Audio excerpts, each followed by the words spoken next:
بسم الله الرحمن الرحيم. الحمد لله رب العالمين والعاقبة للمتقين والصلاة والسلام على شمس الهداية واليقين وعلى آله وأصحابه أجمعين. أما بعد، فقد قال الله تبارك وتعالى في القرآن الكريم: أعوذ بالله من الشيطان الرجيم، بسم الله الرحمن الرحيم. يوم يفر المرء من أخيه وأمه وأبيه وصاحبته وبنيه لكل امرئ منهم يومئذ شأن يغنيه. صدق الله العظيم. اللهم صل على سيدنا محمد وعلى آل سيدنا محمد وبارك وسلم. اللهم صل على سيدنا محمد وعلى آل سيدنا محمد وبارك وسلم. اللهم صل على سيدنا محمد وعلى آل سيدنا محمد وبارك وسلم.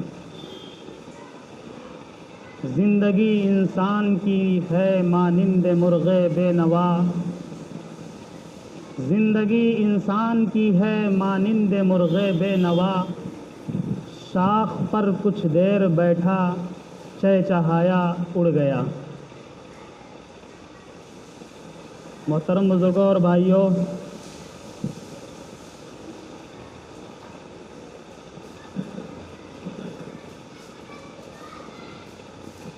گزشتہ کئی جمعوں سے بیان کیا جا رہا ہے کہ آج امت مسلمہ یہودیوں کی نقش قدم پر چل رہی ہے. یہود و نصارہ کی پیروی ہم کرتے چلے جا رہے ہیں. یہود و نصارہ، یہودی جو کام کرتے تھے وہی کام ہم بھی کرتے ہیں. اس لیے جو آج ماحول بنا ہوا ہے مسلمانوں پر، یہ ایسے ماحول نہیں بنا ہے. یہودیوں پر بھی ایسے حالات آئے، پہلے زمانے کے یہود و نصارہ بھی ایسے حالات سے گزرے ہیں. اس وجہ سے کہ وہ کام جو کرتے تھے آج مسلمان بھی وہی کام کر رہا ہے. اس لیے وہی حالات، وہی واقعات پھر سے دہرائے جا رہے ہیں. یہودی اعلیٰ چیز کو چھوڑ کر کے ادنا چیز کو اختیار کرتے تھے. ان کی ایک سوچ تھی، ان کی ایک ہٹ دھرمی تھی، ضد، عناد کہہ لیجئے، سرکشی کہہ لیجئے، کہ اللہ تعالیٰ فرماتے تھے کہ یہ اعلیٰ چیز ہے، اس کو اختیار کرو، اس پر عمل کرو، اس کو اپنی زندگی کے اندر لو. پیغمبر حضرت موسیٰ علیہ السلام رات دن ان کو سمجھاتے تھے کہ یہ تمہارے لیے بہتر ہے، یہ کام تمہارے لیے اچھا ہے، اس کو کرو، اور یہ کام تمہارے لیے بیکار ہے، یہ کام تمہارے لیے گھٹیا ہے، اس کو چھوڑو. لیکن نہ وہ اللہ کی بات کو مانتے تھے، نہ پیغمبر حضرت موسیٰ علیہ السلام کی بات کو مانتے تھے. آج مسلمانوں کا بھی یہی حال ہے کہ آج ہم بھی اللہ تعالیٰ کے احکامات کو ٹھکرا رہے ہیں، رسول اللہ کی فرمودات کو بالائے طاق رکھ رہے ہیں، اعلیٰ چیز کو چھوڑ کر کے ادنا چیز کو اختیار کر رہے ہیں. اعلیٰ چیز کو چھوڑ کر کے ادنا چیز کو اختیار کرنے کی مثال پہلی یہ دی گئی تھی جمعے میں کہ تلاوت قرآن یہ اعلیٰ چیز ہے، اور شوق انٹرنیٹ موبائل یہ ادنا چیز، گھٹیا چیز، بیکار چیز ہے. دوسری مثال یہ دی گئی تھی کہ ذکر خالق یہ اعلیٰ چیز ہے، بہتر چیز ہے، باعث ثواب ہے، اور ذکر مخلوق یعنی غیبت، چغل خوری، طعنہ زنی، عیب جوئی یہ گھٹیا چیز ہے، بیکار چیز ہے. تیسری مثال آج دی جائے گی کہ فکر آخرت یہ اعلیٰ چیز ہے، بہتر چیز ہے، ضروری چیز ہے، لازمی چیز ہے، اور فکر دنیا یہ بیکار ہے، لغو ہے، ناجائز ہے. آج ہمارے درمیان، آج ہمارے معاشرے میں، آج ہماری زندگی کے اندر، آج ہمارے گھروں میں ہماری زندگی سے فکر آخرت نکل چکی ہے، فکر دنیا بسی ہوئی ہے. ہر شخص ہم میں سے ہر شخص دنیا کی محبت میں ڈوبا ہوا ہے، دنیا کو حاصل کرنے کے چکر میں لگا ہوا ہے، جبکہ اعلیٰ چیز آخرت ہے۔ آخرت دار الجزا ہے، دنیا دار العمل ہے۔ آخرت دار البقا ہے، دنیا دار الفنا ہے۔ آخرت دار السرور ہے، دنیا دار الغرور ہے۔ یہ دھوکے کا گھر ہے اور آخرت یہ ٹھکانے کا گھر ہے، خوشی کا گھر ہے۔ قرآن کریم میں اللہ تبارک و تعالیٰ نے فرمایا آخرت کے بارے میں، وَمَا هَذِهِ الْحَيَاةُ الدُّنْيَا إِلَّا لَهْوٌ وَلَعِبٌ۔ یہ دنیاوی زندگی ایک لہو لعب ہے۔ دنیا کی زندگی کیا ہے؟ لہو لعب ہے، کھیل تماشا ہے۔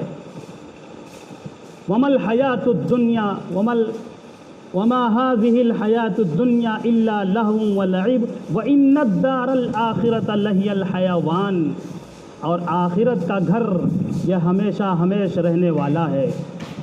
لو کانوا یعلمون، کی کاش کی یہ چیز جان لیتے۔ یہ قرآن کہہ رہا ہے کہ دنیاوی زندگی ایک کھیل تماشا ہے اور آخرت کا گھر یہ ہمیشہ ہمیشہ باقی رہنے والا ہے۔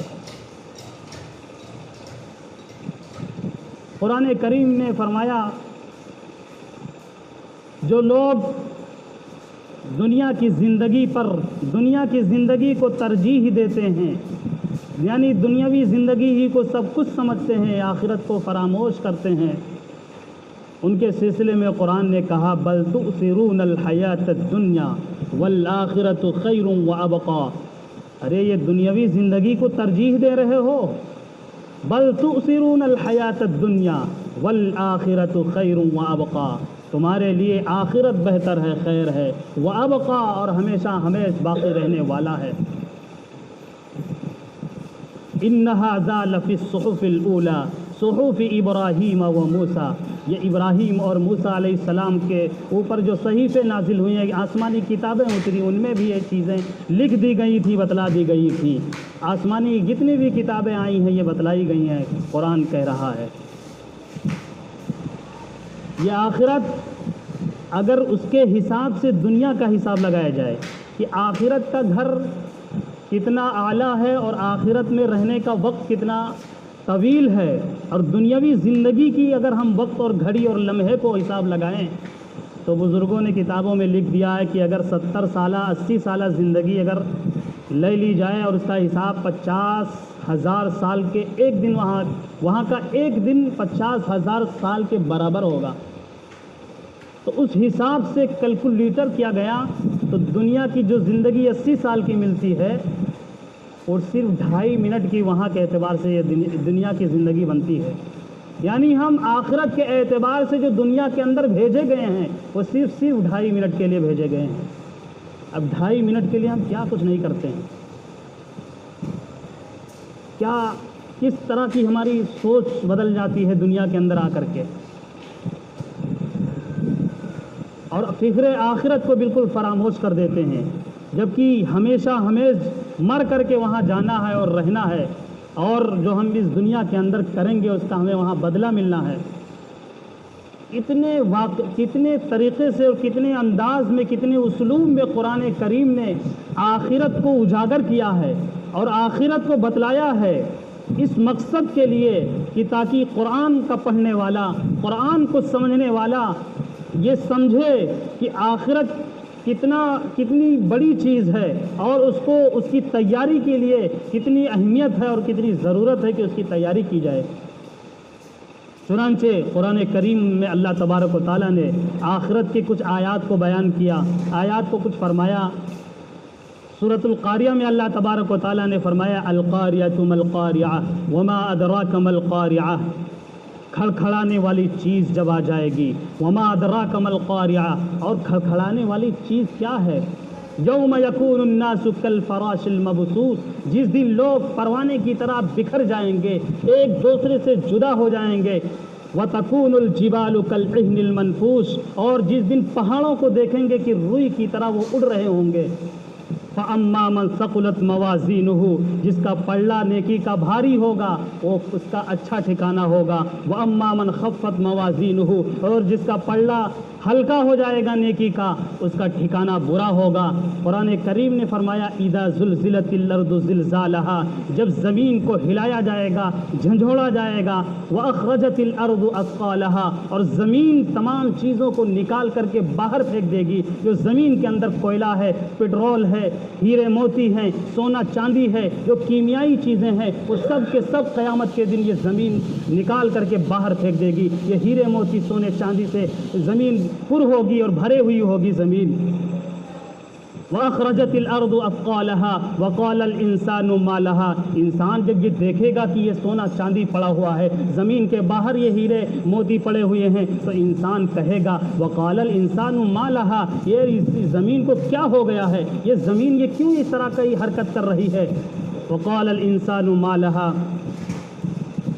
یومئذ تحدث اخبارها، اور زمین یہیں پر نہیں بلکہ وہ اپنے اوپر جو چیز کی گئی ہے اس چیز کی رپورٹنگ بھی کرے گی، اللہ کے سامنے اس چیز کو بتلائے گی بھی، خبر بھی دے گی کہ ہمارے حصے پر، ہمارے پشت پر، فلاں زمین کے جس حصے پر کوئی کچھ کیا ہوگا، نیکی کیا ہوگا اس کی بھی گواہی دے گی، برائی کیا ہوگا اس کی بھی گواہی یہ زمین دے گی۔ یومئذ تحدث اخبارها بان ربک اوحی لها، اس وجہ سے کہ اس کا پروردگار اس کو اس چیز کے بیان کرنے کا حکم دے گا کہ زمین تو اپنی رپورٹنگ کر، بتا تو تیرے اوپر کیا، کون کب کیا کیا تھا، اس ساری چیزوں کو زمین بتلائے گی۔ اور قرآن کریم میں اللہ تبارک و تعالیٰ نے فرمایا آخرت کے واقعے کو اجاگر کرتے ہوئے اللہ تعالیٰ کا حدیث الغاشیہ وجوہ یومئذ خاشعہ، کہ محبوب نبی آپ کے پاس چھا جانے والی خبر نہیں آئی، چھا جانے والی سے مراد قیامت کی خبر ہے کہ سب کے اوپر چھا جائے گی۔ وجوہ یومئذ خاشعہ، اس دن بہت سے لوگوں کے چہرے ذلیل و رسوا ہوں گے۔ اذا السماء انشقت، اللہ نے فرمایا کہ یہ زمین جب پھٹ جائے، یہ آسمان جب پھٹ جائے گا۔ اذا السماء انفطرت، جب آسمان پھٹ جائے گا۔ واذا الکواکب انتصرت، اور یہ ستارے کے جھڑ جائیں گے، ٹوٹ ٹوٹ کر کے گر پڑیں گے۔ اذا الشمس کورت، جب یہ سورج جو چمک رہا ہے یہ بے نور کر دیا جائے گا، اس کے اندر کی روشنی سلب کر دی جائے گی، ختم کر دی جائے گی۔ واذا النجوم انکدرت، اور ستارے ٹوٹ ٹوٹ کر کے گریں گے۔ اما یتساءلون عن النبأ العظیم، اے محبوب نبی آپ سے لوگ سوال کر رہے ہیں بڑی خبر کے بارے میں، عن النبأ العظیم، بڑی خبر کے بارے میں۔ فرمایا الحاقۃ ما الحاقہ وما ادراک ما الحاقہ، جب واقع ہونے والی، ثابت ہو جانے والی چیز آ جائے گی۔ ثابت ہو جانے والی چیز سے مراد قیامت کی خبر ہے، قیامت کی چیز ہے کہ جب وہ قیامت واقع ہو جائے گی۔ وما ادراک ما الحاقہ، ثابت کرنے والی چیز کیا ہے؟ کہیں فرمایا ان زلزلۃ الساعۃ شیء عظیم، بے شک قیامت کا یہ جو زلزلہ ہے بہت ہی خطرناک ہے۔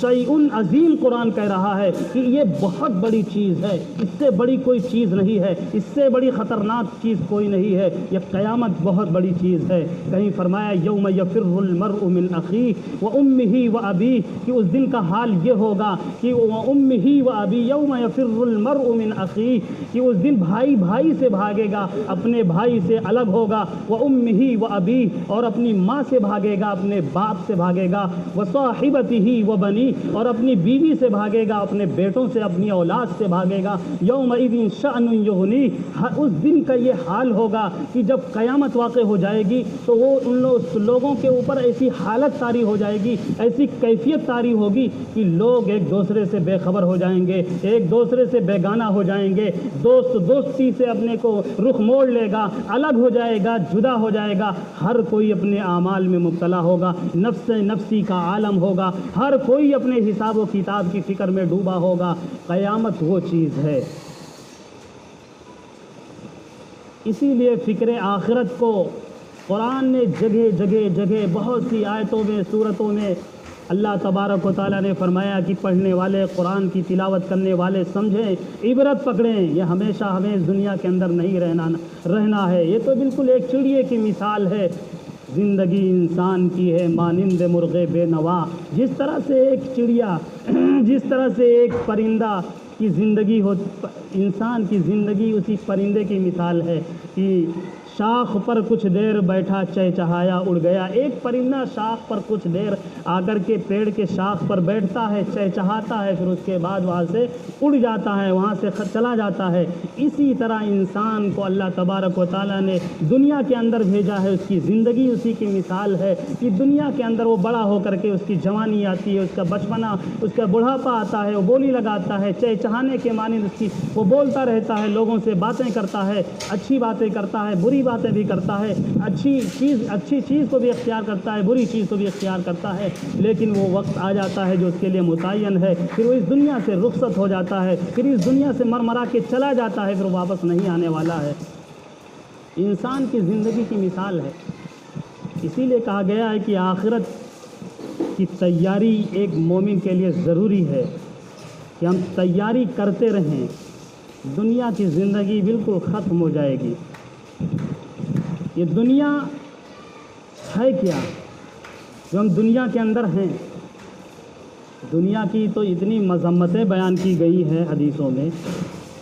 ایک حدیث میں اللہ کے رسول نے فرمایا دنیا جیفتن و طالبوہا کلابن, یہ دنیا مردار ہے اور اس کا طلب کرنے والا کتا ہے.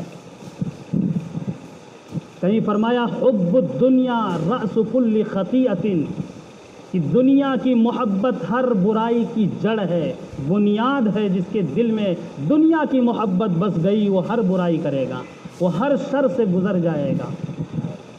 کہیں فرمایا ان الدنیا لا تعدل عند اللہ جناح بعوضۃ, فرمایا اللہ کے رسول نے یہ دنیا کی حیثیت پوچھ رہے ہو, لا تعدل عند اللہ جناح بعوضۃ, اللہ کے نزدیک مچھر کے پر کے برابر بھی دنیا کی حیثیت نہیں ہے.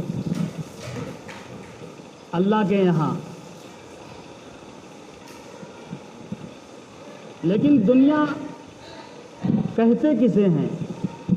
ہم سمجھتے ہیں یہ زندگی جو ہے یا یہ عالم ہے, لوگ چل پھر رہے ہیں, رہ رہے ہیں, یہی دنیا ہے. دنیا کہتے ہیں ہر ایسی چیز کو جو اللہ تعالیٰ سے غافل کر دے وہ دنیا ہے. اب اس کی مثالیں لیتے جائیں. جو بھی اللہ تعالیٰ سے غافل کر رہا ہے, اللہ سے دور کر رہا ہے, اللہ سے رشتے کو توڑ رہا ہے, وہی چیز دنیا ہے.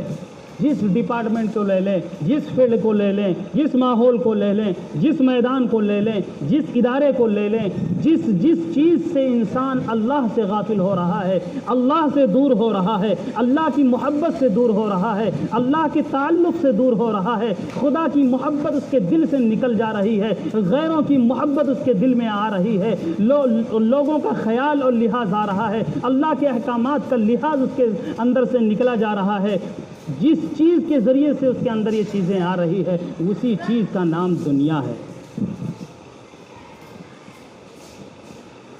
دنیا میں رہتے ہوئے ایسا تو ہے نہیں کہ اب دنیا سے ہم کٹ کر کے کسی غار میں جا کر کے ہمیں پناہ لینی پڑے گی آخرت کو بنانے کے لیے, بلکہ ہمیں دنیا کے اندر ہی رہنا ہے. لیکن جو شریعت نے حدود متعین کیے ہیں اسی حدود میں ہمیں رہ کر کے دنیا کی زندگی گزارنی ہے.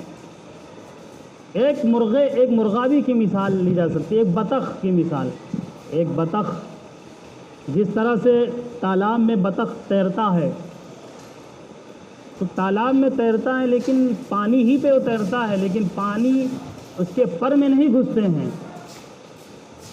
اگر اس کے پر میں اگر پانی گھس جائیں تو وہ بطخ جو ہے وہ لوڈنگ ہو جائے گی, اس کے پر لوڈ ہو جائیں گے, پھر وہ جو ہے تیر نہیں سکے گا بلکہ ڈوب جائے گا. تو جس طرح بطخ جو ہے اس کی زندگی جو ہے پانی میں ہے اور پانی ہی میں وہ بطخ رہتا ہے اور پانی ہی میں اپنی زندگی بسر کرتا ہے, اور لیکن پانی میں وہ ڈوبتا بھی نہیں ہے, اس کے پر بھی پانی سے نہیں بھیگتے ہیں. اسی طرح انسان کی زندگی کی مثال ہے دنیا کے اندر. کہ ایک انسان کو دنیا میں اس طرح سے رہنا ہے کہ دنیا میں بھی رہے لیکن دنیا کی محبت اس کے دل کے اندر گھسنے نہ پائے، اس کی محبت اس کے دل میں جمنے نہ پائے، دنیا میں رہتے ہوئے اس کی محبت میں گرفتار نہ ہو، دل کے اندر چیز نہیں آنی چاہیے۔ باقی رہنا یہ ہے، دل یہ آخرت کے ساتھ اس کا تعلق ہونا چاہیے۔ دل اللہ تبارک و تعالیٰ نے خاص کر کے بنایا ہے، یہ دل میں صرف اللہ کی محبت ہونی چاہیے، آخرت کی تیاری کی فکر ہونی چاہیے۔ باقی جو اللہ تعالیٰ نے ہاتھ دیے ہیں، پیر دیے ہیں، دماغ دیے ہیں، آنکھ دیے ہیں، اس کو دنیا کے اندر استعمال میں لانا ہے، صحیح استعمال میں لانا ہے، لیکن دل کو اللہ کے لیے خاص رکھنا ہے۔ محمد شاہ مکران کا ایک بہت مشہور بادشاہ گزرا، نیک بادشاہ گزرا، اس کی فکر آخرت بتلاؤں کیا اس واقعے سے اندازہ ہوتا ہے کتنا اس کے اندر اس کی کتنی تڑپ تھی۔ بہت سے ہمارے اکابرین بزرگان دین کے واقعات ملتے ہیں کہ دنیا کے اندر رہتے ہوئے اس طرح سے جو ہے آخرت کی فکر اپنے اوپر سوار کیے رہتے تھے، حاوی کیے رہتے تھے کہ دنیا میں بھی رہتے تھے، لوگ سمجھتے کہ دنیا میں ہیں لیکن وہ آخرت کی طرف ان کی نظر ہوتی تھی، پوری فکر آخرت کی ہوتی تھی۔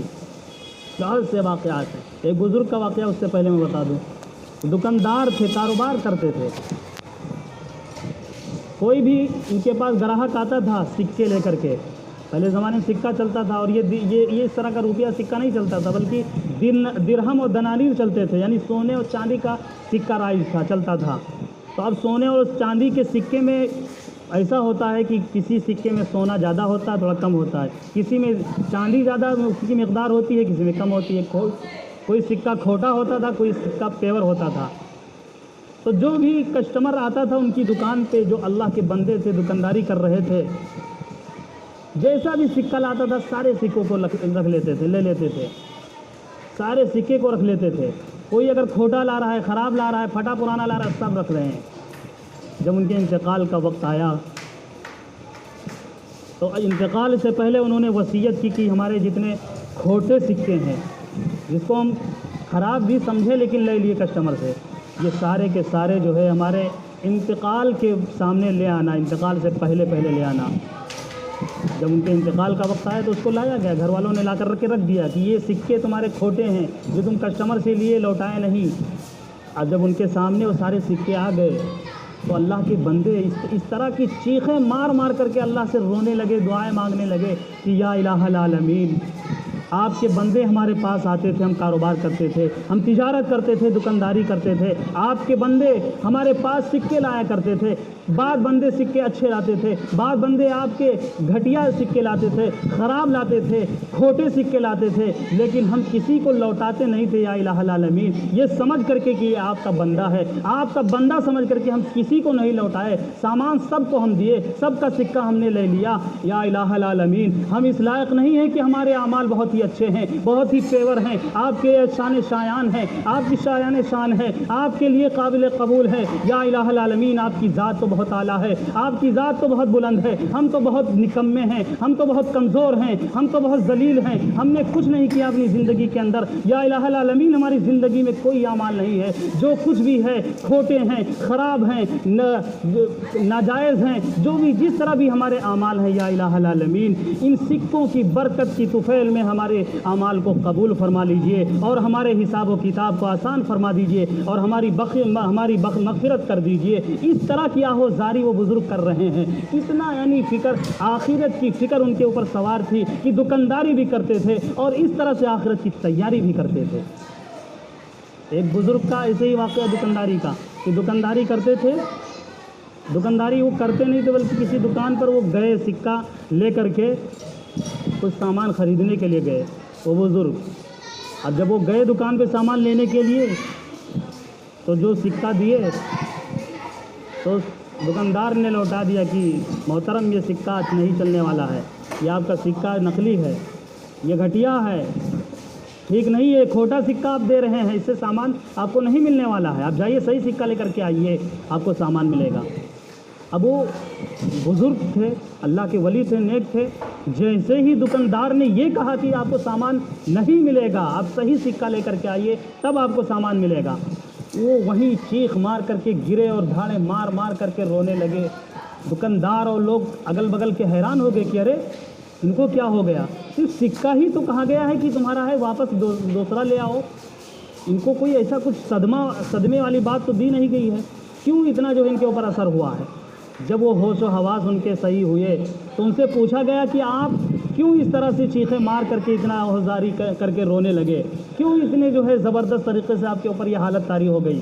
تو وہ بزرگ کہنے لگے کہ ہمیں سکے کی کوئی پرواہ نہیں تھی، ہمارے پاس پیسے کی کمی نہیں ہے، ہمارے پاس بہت سکے ہیں، دکاندار نے ہمیں لوٹا دیا تھا کہ جاؤ دوسرا سکہ لے کر کے آؤ تو سامان ملے گا، لیکن جس طرح سے یہ کھوٹا سکہ ہم نے اس کو دیا تھا اور اس نے رد کر دیا، ریجیکٹ کر دیا، نہیں لیا، واپس کر دیا کہ صحیح سکہ لے کر کے آؤ، تو مجھے آخرت کی فکر میرے اوپر سوار ہو گئی کہ کاش اگر ہم اس دنیا سے ایسے ہی گئے اور جو کچھ ہم کیے ہیں، جو کچھ ہمارے اعمال نامے ہیں، انہی اعمال کے ساتھ اللہ کے سامنے حاضر کیے گئے اور اللہ تبارک و تعالیٰ جو خالق کائنات ہیں، جو رازق دو جہاں ہیں، وہ بھی اگر یہ کہنے لگے کہ تو جو لے کر کے آیا ہے میرے سامنے، جو عمل کر کے آیا ہے، یہ سب کا سب عمل یہ چلنے والا نہیں ہے، اس میں ریاکاری داخل ہے، اس میں نام و نمود داخل ہے، اس میں تکبر گھمنڈ غرور داخل ہے، اس میں سرکشی اناد ہٹ دھرمی داخل ہے، اس کے اندر بہت سی برائیاں داخل ہیں، جو تو عمل کر کے آیا ہے یہ عمل قابل قبول نہیں ہے، کہیں اللہ تبارک و تعالیٰ مرنے کے بعد ریجیکٹ کر دیں، کہیں اللہ تبارک و تعالیٰ بھی اس کو واپس کر دیں اور نہ قبول کریں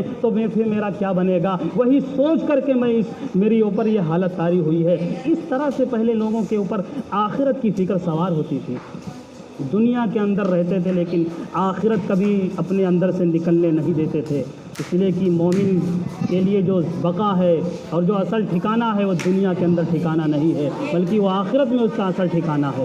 مرنے کے بعد جانا ہے، جس اللہ کا نام لیتے ہیں، نمازوں میں لیتے ہیں، اذانوں میں لیتے ہیں اور ہر موڑ پہ لیتے ہیں، دعاؤں میں لیتے ہیں، مسنون دعاؤں میں لیتے ہیں، دعا مانگتے ہیں تو اللہ کا نام لیتے ہیں، اسی اللہ کے سامنے ہمیں حاضر ہونا ہے، اسی اللہ کے سامنے اپنے منہ کو دکھانا ہے اور حساب و کتاب دینا ہے۔ تو وہ بزرگ جو بادشاہ تھے بھی اور اللہ کے بہت نیک بزرگ بھی تھے، محمد شاہ مکران کے بادشاہ تھے، وہ کہیں گئے جو ہے شکار کھیلنے کے لیے، بڑی سپاہیوں کے ساتھ، بڑے لاؤ لشکر کے ساتھ پہلے بادشاہ لوگ نکلتے تھے، شاہانہ انداز میں وہ گئے اور شکار کھیلے۔ اتفاق سے وہاں غریب کا کوئی جھوپڑی تھی، اس میں جو ہے کچھ جانور بندھے تھے، سپاہیوں نے جو ہے بدماشی کی اور ان غریب لوگوں کے جو ہے جانوروں کو کاٹ کر کے وہ لوگ کھا گئے، چٹ کر گئے۔ تو ایک بوڑھی عورت کے جانور کو بھی کھا گئے تھے، وہ بوڑھی عورت آ کر کے سپاہیوں سے کہنے لگی کہ تم میرے جانور کو کھا گئے ہو، اس کا بدلہ دو، اس کا معاوضہ دو۔ نہیں مانے کہ نہیں ملنے والا، ہم کھا گئے، ہمارا حق تھا۔ اب وہ بوڑھی عورت سوچنے لگی ہمیں انصاف کہاں سے ملے، کیسے ملے؟ ایک بڑے آدمی کے پاس گئی تو وہ آدمی اس کو سمجھائے کہ تم ایسا کرو کہ بادشاہ وہ نیک ہیں، وہ تمہیں تمہارا بدلہ دے دیں گے، سپاہیوں نے بدماشی کی ہے وہ، لیکن بادشاہ انصاف پر ہیں، انصاف کریں گے تمہارے ساتھ۔ تم ایسا کرنا، اس راستے سے جانا، بیچ میں پل پڑتا ہے، اس پل پہ جا کر کھڑے ہو جانا، اور کھڑی ہو جا کر جب بادشاہ گزریں گے تو فوراً ان کے گھوڑے کے سامنے کھڑی ہو جانا اور کہنا کہ اب انصاف کریے۔ اس طرح سے اس کو سمجھا دی وہ شخص۔ وہ بوڑھی عورت جا کر کے اس پل پر انتظار کرنے لگی، اس پل پہ انتظار کرنے لگی کہ جب بادشاہ واپس ادھر سے جائیں گے تو ہم ان سے انصاف کا تقاضا کریں گے۔ جب بادشاہ لاؤ لشکر کے ساتھ واپس ہوئے، جب پل پر پہنچے تو بوڑھی عورت سامنے کھڑی ہو گئی اور کھڑی ہو کر کے کہنے لگی بادشاہ ایک بات عرض کرنی ہے، آپ یہ بتلائیے کہ آپ ہمارا جو فیصلہ ہونے والا ہے، آپ ہمارا فیصلہ یہی کر کے چکا دیں گے، یہ ہمارا فیصلہ آخرت میں لیا جائے گا اور برابر کا حساب کتاب ہوگا۔